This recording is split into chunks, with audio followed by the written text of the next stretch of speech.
I still remember that morning as clearly as if it happened an hour ago. The moment my quiet little office life took a turn I never saw coming.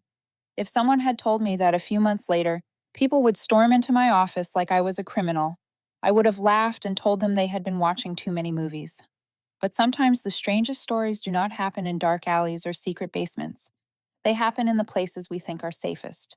And I stood right in the middle of one. My name is Emily Carter. I work at Sterling and Knox, a major financial firm in Minneapolis. I am 29, and I have spent almost a decade trying to find a workplace where I did not feel like an outsider. Before this, I survived a company that nearly drained me mentally, emotionally, and in every sense that mattered. It was the kind of place where the loudest voices got rewarded while the people doing the actual work faded into the wallpaper. I was the type who got everything done but never talked about it, so no one noticed. Once, after I spent an entire month analyzing data, my old boss praised the guy who presented the final slide in the meeting. That was the last straw. I walked out and promised myself I would work quietly from then on. No competing for the spotlight, no stepping into the mess of office politics again. Sterling and Knox felt different. Or at least, that is what I believed at first. This place revolved around numbers, risk reports, and meetings where one tiny mistake could cost the firm millions. And strangely, that structure fit me. I loved precision. I loved clear processes. I loved knowing people trusted me with major accounts. I was not the type to hold court at company parties or make bold speeches in front of executives. But I knew how to do the right work at the right moment, and that made me a solid part of the risk team. I never imagined that would be the very thing that triggered everything that came after. Madison Hale joined Sterling and Knox 6 months after I did. The moment I met her, I understood exactly who she was: perfect blonde hair, a voice that carried confidence without even trying, quick with conversation, the kind of person who could make friends in under 5 minutes. She shone in every space she walked into in a way I never could. People loved Madison instantly. She was lively, polished, sharp, and always seemed to know everything about everything. I did not have a problem with people like her as long as they left me alone. But with Madison, I learned quickly that my quiet existence was the very thing she could not stand. The first time I caught that strange look in her eyes was during our second weekly meeting together. I presented a risk assessment for a major client. My manager nodded, said I did well. Nothing dramatic, just the usual acknowledgement. I smiled, packed up my notes. But I could feel Madison staring, calculating, like she was trying to solve a puzzle, and I was the piece she did not like. Over the next weeks, the discomfort grew sharper. Not through confrontation. She was too smart for that, but through tiny things no outsider would notice. When I talked to my manager, she drifted nearby, pretending to look for a file while listening. When I sent an email, she would ask if I thought I should have phrased it more concisely. One morning at the coffee counter, she gave me a bright smile and said I seemed like the kind of person who likes doing everything alone. I smiled back, but a cold line slid down my spine. That was not a compliment. The only thing keeping me grounded during that time was the little notebook I kept in my drawer. I had started it a year earlier after leaving the old company. A podcast suggested writing down a few good things each day, tiny things that made the world feel less heavy. I did it because I needed something that was not toxic. I wrote about simple moments: someone holding a door for me, a coworker bringing pastries, a warm conversation in an elevator. I never wrote about the bad things, never tracked resentment. That notebook was my quiet corner of peace in a place built on competition. And without realizing it, the days were inching closer to something I could not have predicted. Madison watched me more and more openly, though she hid whatever was driving her. I did not know it then, but everything so far was just the opening act. Because not long after, Madison would try to convince everyone in the company that I was the biggest threat Sterling and Knox had. Before I tell you what really happened next, if you are listening to this story from anywhere in the world, let me know where you are. Sometimes knowing where my words travel makes me feel a little less alone in all of this. And if you enjoy corporate stories filled with tension but wrapped in small, quiet lessons, do not forget to follow me. I have so much more to share, and what comes next will change the way you look at how people treat each other inside an office that seems perfectly calm on the outside. After that morning, I started paying more attention to the way Madison appeared in the small corners of my everyday life at Sterling and Knox. Not because I thought I was important enough for someone to focus on me, but because the tiny things she kept doing over and over began forming a low but constant noise in the back of my mind. A sound I could not quite name, just enough to unsettle me, not enough to confront. It all started quietly. Madison showed up in places where she had no real reason to be. If I went to the print room, she walked in right after. If I were talking to a coworker about a number in a report, she would stand nearby, silent, close enough to hear everything. If I sent an email, she would ask a little later if I wanted her to review the tone, even though no one had asked her to do that. Some people have a habit of wanting things to be perfect, but Madison was not trying to perfect emails. She was trying to perfect me. Slowly, her watching stopped feeling accidental. One afternoon, I walked into a conference room to prepare for an important risk review presentation. As I opened my laptop to connect to the big screen, I noticed Madison sitting in the corner. I had no idea when she arrived. She pretended to scroll through her calendar, but her eyes kept flicking toward me. When more people walked in, she gave a small teasing smile and asked if I was sure I had double-checked every detail in my report, her tone playful, but her meaning sharp. I stayed calm, thanked her, and focused on my work. But when the meeting ended and my manager praised how smoothly everything had gone, I caught Madison's expression shift for a single second, just long enough for me to understand she wanted me to doubt myself. I tried not to believe she was targeting me, but it was getting harder to ignore. In the days that followed, she inserted herself into my work even more. Once, while I was finalizing an internal report, she stood behind me and quietly suggested moving one sentence up and another one down. I told her I would review it. She did not leave. She stayed there, watching, as if waiting to make sure I followed her instructions. I felt the pressure, the strange control, but I could not explain why she cared so much. I am not someone who panics easily, but even I started asking myself questions. Had I done something to upset her? Had I accidentally bruised her ego? Or was I simply standing in her way? I did not have answers. All I knew was that her behavior was beginning to affect the people around me. Lauren, a young teammate who used to be cheerful and open with me, started keeping her distance. When I asked her about a number in a report, she answered quickly, then rushed off like she wanted to escape the conversation. I later realized Madison often had lunch with her. One day I overheard them talking in a hallway. Madison was speaking about me in a calm, analytical tone, as if she were offering objective observations. She said she was worried I might jeopardize client files because I was not transparent, I was too quiet, and I was probably hiding something. Lauren did not argue, she just listened. But her eyes when she looked at me afterward were not the same. That was when I realized Madison was not just watching me, she was building a narrative about me. And in a high-pressure workplace like Sterling and Knox, the wrong narrative could spread dangerously fast. I kept wondering if I was imagining things, but every time I tried to dismiss it, something else happened to pull me back to reality. Another afternoon, I walked past Madison's desk and glanced at her laptop. A folder was open. Its name was E.Carter-Documentation. Even in that brief second, I saw printed copies of my emails and notes filed by date. I froze.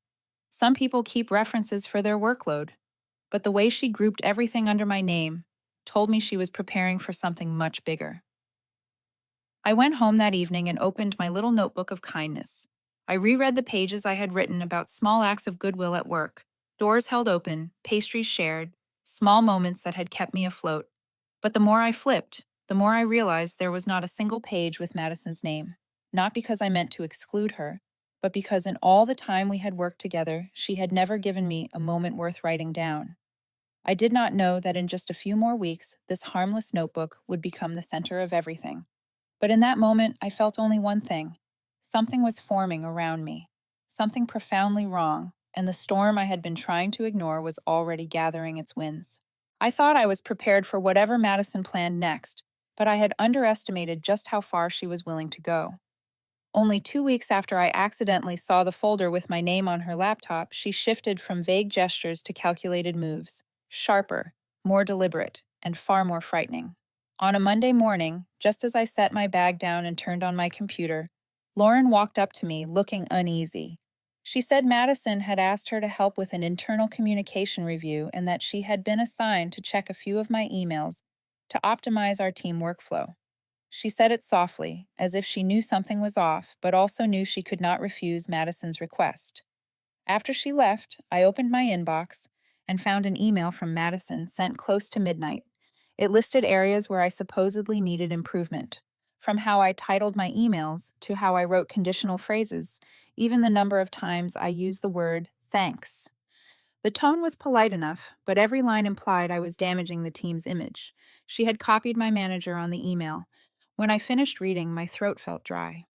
Not because of the content, but because of the cold persistence behind it. Madison was not rushing. She was not lashing out. She was building a narrative brick by brick, like someone following a blueprint only she could see. From that day, I watched her more closely and quickly realized she was not simply collecting my mistakes. She was creating them. One time, I sent an updated report to an internal client. All the numbers were correct, but when I opened the folder the next day, the file had been replaced with an older draft. I knew I had saved the final version, but Madison told me I must have confused the files. What chilled me was not the act itself, but the way she said it with a face so innocent it was almost convincing. Another incident happened that weekend. Madison offered to help me review a complex report. I declined, yet somehow the next day someone approached me about a small calculation error I knew I had not made. It was too minor to cause damage, but it was perfect for someone trying to build a case that I was careless. I started writing in my notebook more often, not the negative moments, but the small bright ones to keep myself from drowning in pressure. A coworker brought homemade pastries. Rebecca from Human Resources smiled at me in the elevator. One afternoon, Lauren left a box of tea on my desk with a note wishing me a calm day, as if she felt guilty about being pulled into Madison's orbit. Those things helped keep a sliver of gentleness alive in me, while everything else was twisting out of shape. But I still did not understand why Madison was so fixated on me. Not until a midweek afternoon when I overheard something that finally revealed the edge of her story. I was walking down the hallway near the pantry when I heard her voice. She was talking to someone, quiet but unable to hide the bitterness underneath. She said that at her previous company, she had been labeled as someone who talked well but did not deliver. A coworker, someone she had once considered a friend, had outperformed her on a major project. After that, she had been demoted and eventually forced out. Madison said she would never let something like that happen again. I froze behind the wall. The words were not angry. They were spoken by someone hurt so deeply that the wound had hardened into a weapon. I walked away eventually, but the line kept echoing in my head. Never again. It was a vow and a warning. That was when I realized everything she did was not simple envy. It was fear. Fear of being surpassed. Fear of losing the recognition she chased at any cost. And in her eyes, I was the threat that awakened that fear. Not because I had done anything wrong, just because I existed. Over the next days, the truth about the E.D. Carter documentation folder became undeniable.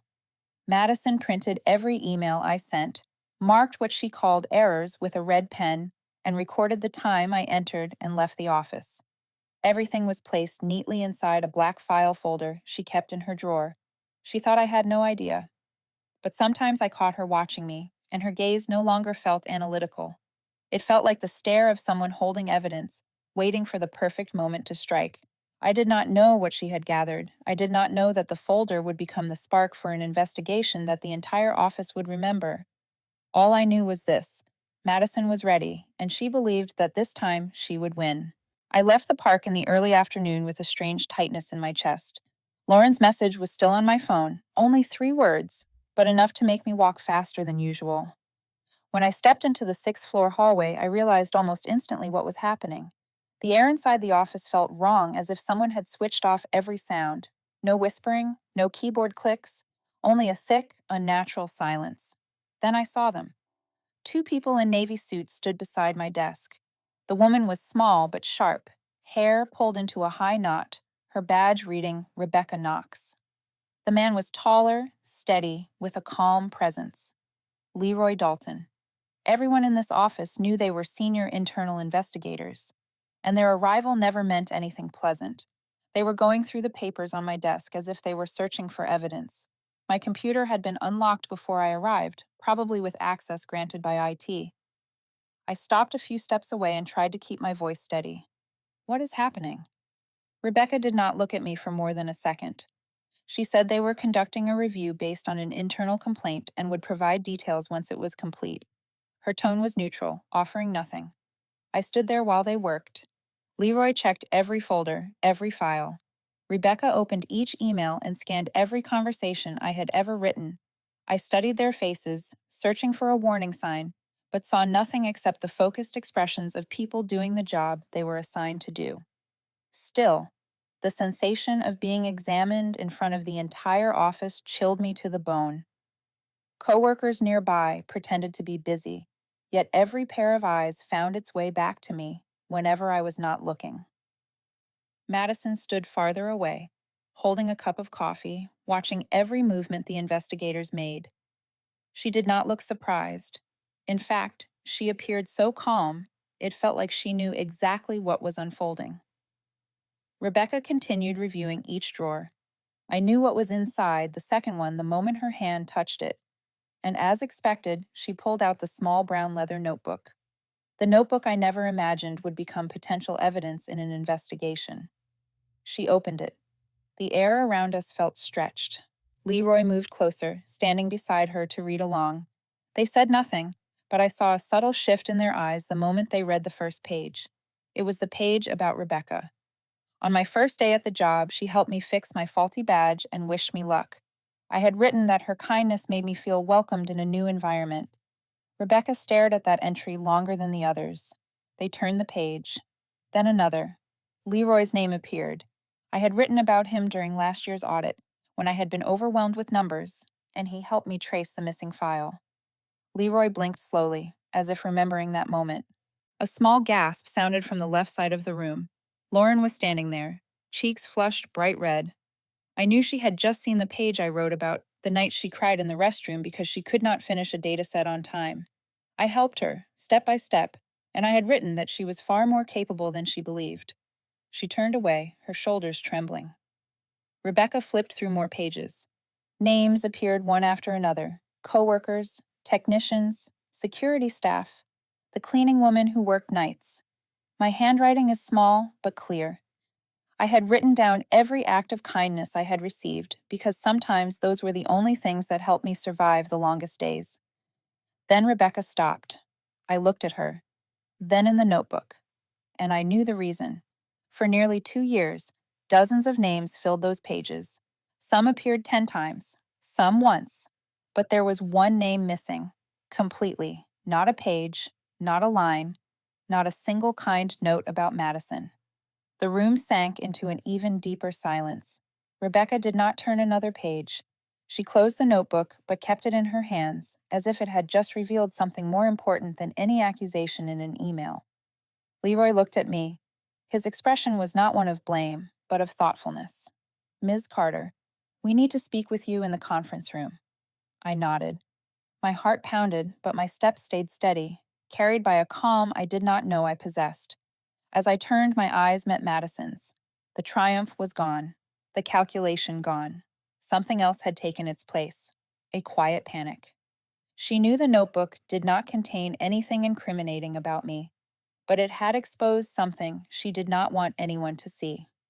In an office where every interaction mattered, where even the smallest gesture carried weight, Madison had never created anything worth being grateful for. She spent months collecting my mistakes, undermining me, and crafting a narrative meant to destroy me. But the truth came from what she could not fabricate, the things she had never done. I followed Rebecca and Leroy into the conference room. The door behind us closed with a soft thud, and it felt like it was sealing off more than just a space. It was closing a chapter Madison believed she had already won. She had built an entire case to break me. But the thing that unraveled her plan was a notebook filled with kindness, where her name was nowhere to be found. And as I sat down, my palms cold against the table, I realized this was only the beginning. When the conference room door closed, the air inside seemed to thicken. Rebecca sat across from me, and Leroy sat slightly to the left. I could hear the soft hum of the air conditioner cutting through the heavy silence. They looked at me without hostility, but without ease either. Just the steady gaze of two people who had handled countless internal investigations. Rebecca began in an even tone, explaining that the complaint file against me was unusually long. It included documents, screenshots of emails, and notes about my arrival and departure times, all written with language suggesting I was a potential risk to the company. I did not react. There was no reason to. I knew exactly who had built that file. Leroy said parts of the file showed obvious bias. Minor mistakes exaggerated, non mistakes framed as violations, some statements taken out of context. I nodded slightly but stayed quiet. Rebecca said the person who compiled the file would be asked to join the meeting. I knew what that meant. The door opened. Madison walked in. She moved straight to the seat across from me, her face arranged perfectly for a moment like this. Professional, calm, certain. But I had worked with her long enough to see the cracks. Her movements were too sharp, too precise, like someone using perfection to hide something shaking underneath. Rebecca asked Madison to confirm she had submitted the complaint. Madison nodded, her voice smooth, saying she acted for the good of the company, that she wanted to ensure the team's quality would not be affected by what she called my instability. She said it all with the confidence of someone fully convinced she was right. Rebecca opened the file and pointed to several highlighted sections. She asked Madison why she labeled a minor internal email issue as serious, and why she described me as frequently disorganized without evidence. Madison kept her polite smile. I only documented what I observed. Leroy asked why so many of her observations focused solely on me when the department had more than 10 people. Madison said I managed major accounts, so she paid special attention. A neat answer. Practiced. Rebecca said nothing. Instead, she placed my brown leather notebook on the table. Madison's expression shifted for a fraction of a second when she saw it. She recovered quickly, but not quickly enough. Rebecca explained that they had reviewed the notebook and found only notes expressing gratitude toward coworkers. Nothing negative, nothing harmful. Madison let out a soft laugh. I think writing about people without their consent is unhealthy. It makes them feel watched, and it could make others suspect Emily is ranking who she favors and who she does not. The words cut clean and sharp. Leroy responded that the notebook contained only positive moments and no critical observations. Madison tilted her head, feigning surprise. But what if Emily writes her personal feelings, especially about male colleagues? What if there is favoritism or something more? That could harm the work environment. A cold line slid down my spine. Madison was shifting strategy. With the complaint file crumbling, she pivoted to emotional insinuation, a vague but dangerous angle in a corporate setting. Rebecca narrowed her eyes. You are implying that a notebook full of kind moments suggests improper intent, even when it contains no such entries. Madison answered instantly, too quickly. I only want the company to be safe. Sometimes harmless things lead to major problems. I saw impatience flicker across Leroy's face. He flipped through random pages and read a few lines out loud. All of them are simple thank you notes for help on projects. Then he looked at Madison. I see nothing inappropriate here, but I do see a great deal of biased observation in the file you submitted. Madison's hands tightened in her lap. She was losing her composure. She said I was secretive, difficult to work with, that I isolated myself, that she was protecting the team from an unclear presence. But the more she talked, the more her voice shook. Rebecca set her pen down and looked directly at her. Ms. Hale, I have one question. Madison swallowed and gave a tiny nod. If you believe Ms. Carter created an unhealthy environment by recording acts of kindness, then why does your name never appear in nearly 2 years of her notes? Madison froze completely. Rebecca continued, her voice soft but sharper than anything before. This notebook reflects how people treat Ms. Carter. Dozens of names appear, but not yours, not because she excluded you, but because you never offered her anything positive to write down. Madison's mouth opened, but no sound came out. Her face shifted from confidence to confusion, then to something closer to defeat. I saw it clearly. Madison was not just failing to undermine me. She was terrified of being seen again, as someone who created division. Terrified, her past was repeating itself. Terrified her real nature had slipped into view. Rebecca stood, calm but firm. "We need you to step out while we continue speaking with Ms. Carter." Madison rose, her chair scraping lightly against the floor. She did not look at me, but as she walked past, I saw her hand shaking uncontrollably. The door closed behind her, and in that moment, I understood our conflict was far from over. It had simply entered a new stage, a stage where Madison would no longer pretend to be composed, and I was no longer the one running from confrontation. When Madison left the room, the door closing behind her made a sound heavier than it should have. I sat still, staring at the table for a few seconds, as if my mind were still trapped inside the storm of the confrontation we had just gone through. Rebecca and Leroy took their time organizing the documents in front of them, not rushing, not tense. It felt like they, too, needed a moment to gather themselves after witnessing Madison's unraveling. Rebecca told me the next step was to review feedback from coworkers, to determine whether the environment around me was truly unstable, the way Madison's file described. She asked me to be honest if there was anything that concerned me. I simply said I worked in a way that allowed me to focus and avoid unnecessary noise, and that I had never intentionally made things difficult for anyone. Leroy nodded slowly, as he had known that all along. About 10 minutes later, the session ended. Rebecca told me to return to my desk, continue my work as usual, and wait for the official outcome. I stood and stepped out of the conference room, walking into the hallway with the hollow feeling of someone waking from a bad dream, light on my feet, but with a heartbeat stumbling out of rhythm. As I entered the open workspace, dozens of eyes turned toward me at once, as if the entire office had been holding its breath for this moment. But the atmosphere had shifted since the investigators first arrived. It was no longer cold curiosity. There was something else in it now, something closer to understanding. Lauren was the first to approach. She walked slowly, her expression a mix of confusion and guilt. She said quietly that she was sorry for doubting me, that Madison had made her believe the wrong things. I smiled and told her I did not blame her. She looked at me for a long second, as if she wanted to say more, but then she returned to her desk, her shoulders lighter. Another coworker, Jake from the finance group, paused by my desk. He said he had seen his name in the notebook once and had not realized that the small moment he had helped me mattered enough for me to remember. His voice was low and sincere. When he walked away, I could feel a subtle but important shift in the air around me. Not every look was like that. Some people still appeared unsure, uncertain what to believe, but at least the fear Madison had been feeding for months was losing its grip. I glanced around the office and saw clusters of people whispering to each other. Several glanced toward the conference room where Madison had been questioned. I could not hear their words, but I knew the topic was the investigation. Madison returned about half an hour later. When she stepped out of another meeting room, her expression was entirely different. No sharp confidence, no flawless composure, only a deep exhaustion, as if every layer she had relied on had cracked and she no longer knew how to hide the fractures. She passed a few coworkers and tried to smile, but it was too strained, too fragile. Some returned the gesture out of courtesy. Many did not. They simply looked at her and then looked away. There was no hostility, but the easy willingness to follow her lead was gone.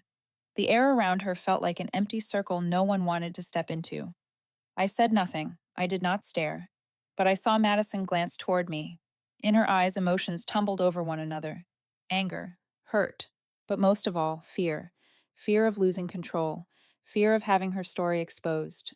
Fear of being seen clearly at last. The afternoon unfolded in a quiet tension. People worked, but no one was truly focused. Lauren glanced my way a few times, then looked down again. Rebecca and Leroy moved around the office, speaking quietly with a few employees. The atmosphere held steady until late in the day when most people left earlier than usual. I stayed behind a little longer to finish the last part of a client report.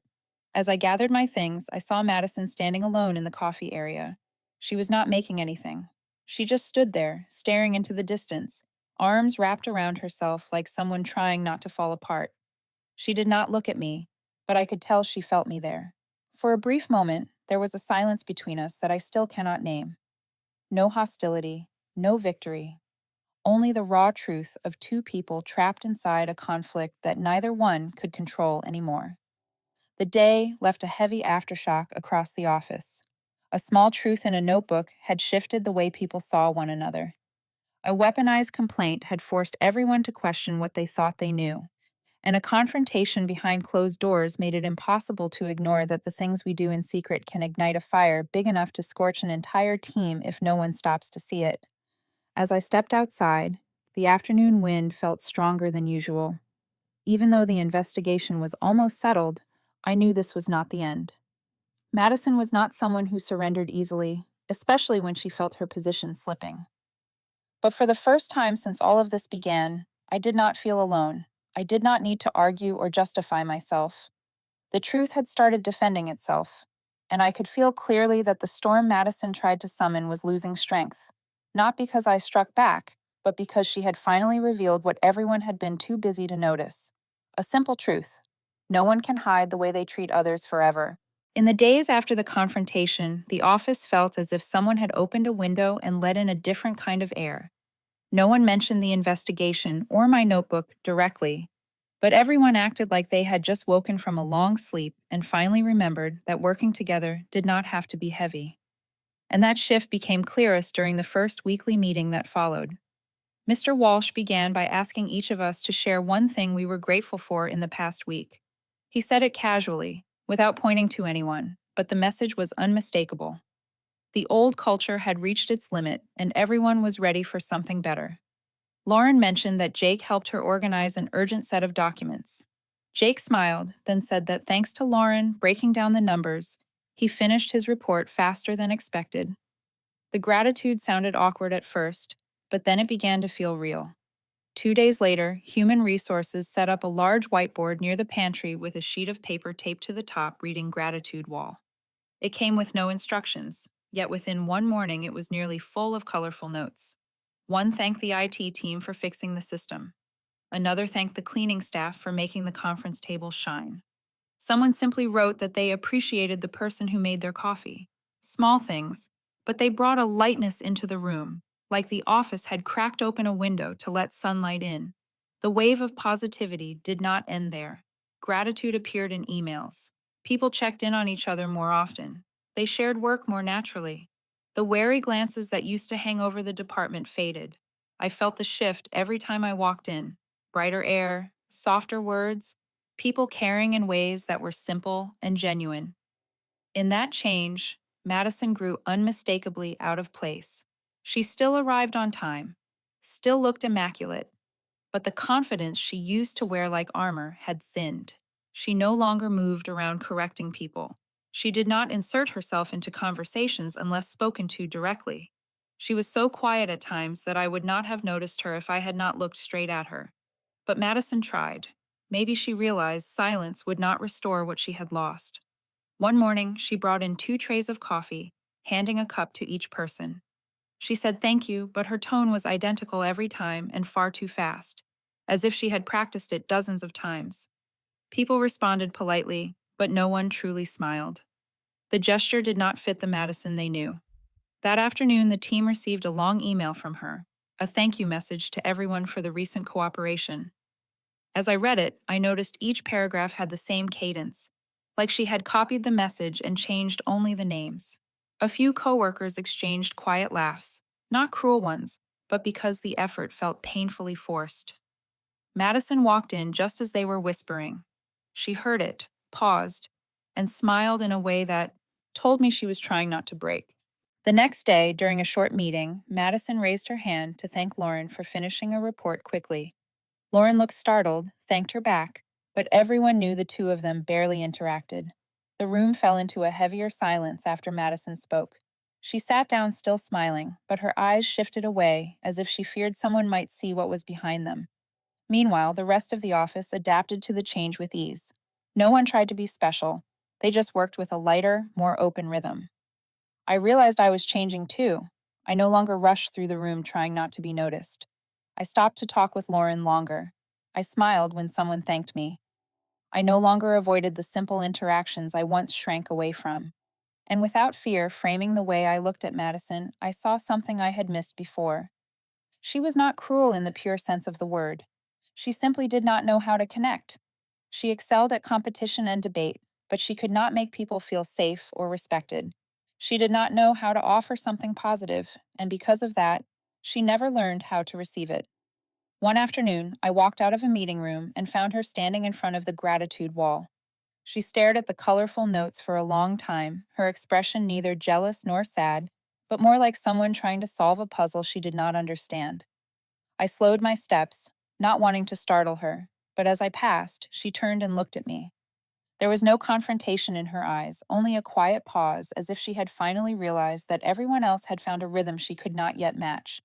Positive culture does not create perfect people. It simply makes clear who knows how to join the group and who only knows how to search for a position outside it. Madison was not excluded. No one pushed her away. But the sincerity that filled the office made her forced attempts stand out even more. The harder she tried, the more her misalignment showed. And I understood something then. Sometimes a change in the environment does not need winners or losers. It simply helps people see where they truly stand. The weeks that followed passed in a steady calm that the office had not felt in a long time. The gratitude wall stayed colorful every day, the weekly meetings began with small acknowledgments, and the tension that once lingered between groups dissolved with each genuine interaction. But amid all that ease, everyone noticed a change taking shape, and it did not come from me or from those settling into the new culture. It came from Madison. She grew much quieter. Not the kind of quiet that comes from watching and calculating, but the quiet of someone left behind by a shift she did not know how to follow. In meetings, she rarely spoke. When the team discussed tasks, she took notes without arguing, a stark contrast to the Madison who once seized the lead in every discussion. Gone was the sharp, confident stride she used to carry through the office. Now she walked slower, more cautiously. I watched this for days and realized her shift had not come from punishment or discipline. It came from within. Maybe she was trying to find a new place to stand after the wall she had built for months collapsed without warning. Madison was no longer the one in control of the room, and when control slipped out of her hands, she seemed unanchored. One afternoon, Lauren brought a small envelope to my desk. She said Madison had left it for me and asked her to pass it along because it was not convenient to give it directly. I was surprised but opened it anyway. Inside was a plain card with only a few handwritten lines. Thank you for not turning this into a battle. I know I went too far. I will try to change, even if I am not sure I know how. I read the last line several times. The words were few, but there was a rare honesty in them. Not a full apology, not a full confession, but a quiet acceptance I never expected from her. I did not reply, not because I did not want to, but because it felt like the card was not meant to start a conversation. It was something Madison needed to say to herself. Meanwhile, the office continued moving forward with this new spirit. I saw it most clearly the week our team handled a major project. People coordinated more smoothly than ever before, dividing tasks, sharing information, and stepping in for one another without being asked. The pressures that once made tempers flare now encouraged collaboration. When I sent out the final documents late at night, I received at least 5 thank you messages. Nothing elaborate, but warm enough to matter. And then, a turning point came for me on a Monday morning when Mr. Walsh called me into his office. I was not nervous, but I had no idea why he wanted to talk. He invited me to sit and began with a sentence that made me pause. Emily, I want to discuss a new direction for your role. He said that during the investigation, not only the investigators, but the entire leadership team noticed that my working style brought stability and a positive influence to those around me. He said my notebook, whether intentional or not, showed that I observed the environment, understood the needs of my coworkers, and maintained professionalism, even under stress. He asked if I was interested in taking on additional responsibilities, supporting project coordination and mentoring newer employees. I sat there, unsure how to react. I had never sought a higher title.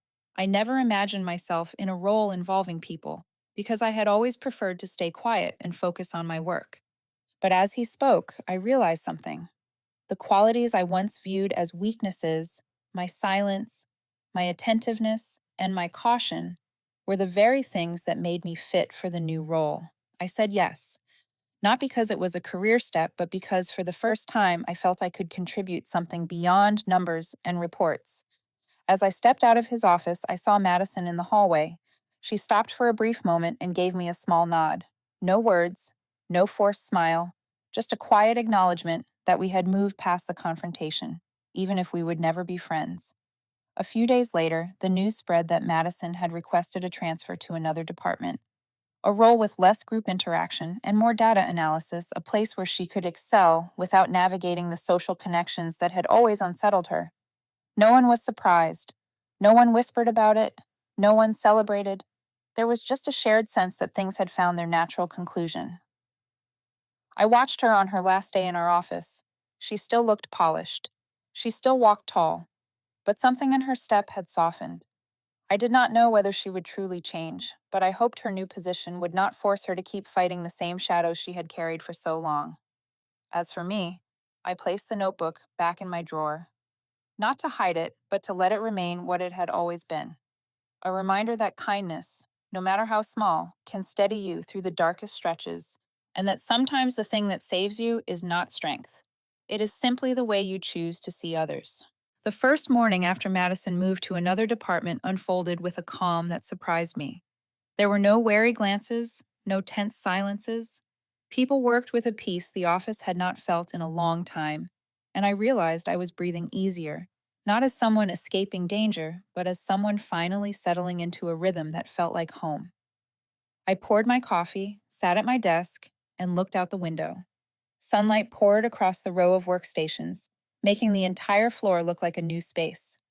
The gratitude notebook sat in my drawer. I did not open it, but its presence reminded me of everything that had happened. Something so small had managed to illuminate what everyone else had overlooked. During the morning meeting, Mr. Walsh congratulated the team for completing a major project. He looked at me with a steady confidence, and a light round of applause followed. I did not feel small anymore. I no longer flinched at attention. I had done my job well, and I deserved acknowledgement, even if it was only a nod. After the meeting, Lauren brought me a folder to review. She said the team wanted my help in building a clearer workflow because the materials I prepared during the project had been so easy to use. I smiled, surprised that something I had always treated as a personal habit could be so helpful. Lauren added that she was grateful the office had changed and that she once got swept up in the negativity Madison created. I told her I understood, because I had once been trapped in my own silence too. We shared a look, no more words needed, yet both sensing the quiet relief between us. That afternoon, Rebecca Knox returned to finalize the investigation documents. When she saw me, she shook my hand and said it was rare for an inquiry to bring something positive to an entire team. Sometimes they search for misconduct, she said, but instead they uncover something more important: how people treat each other and how truth knows how to defend itself. I only thanked her and watched her leave, feeling as if a final door had quietly closed. I walked back to the gratitude wall. It was covered with new notes, each one a small but genuine thank you.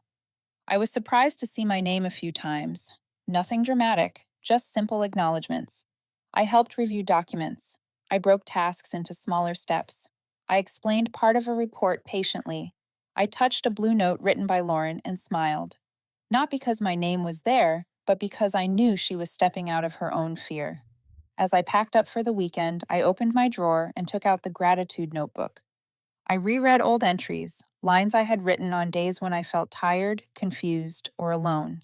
Each one reminded me that office life was not only pressure, but also the small acts of kindness that kept me from being swallowed whole. I reached the last page and paused. I had written about many people, but never about myself. This time I put the pen down and added a single line.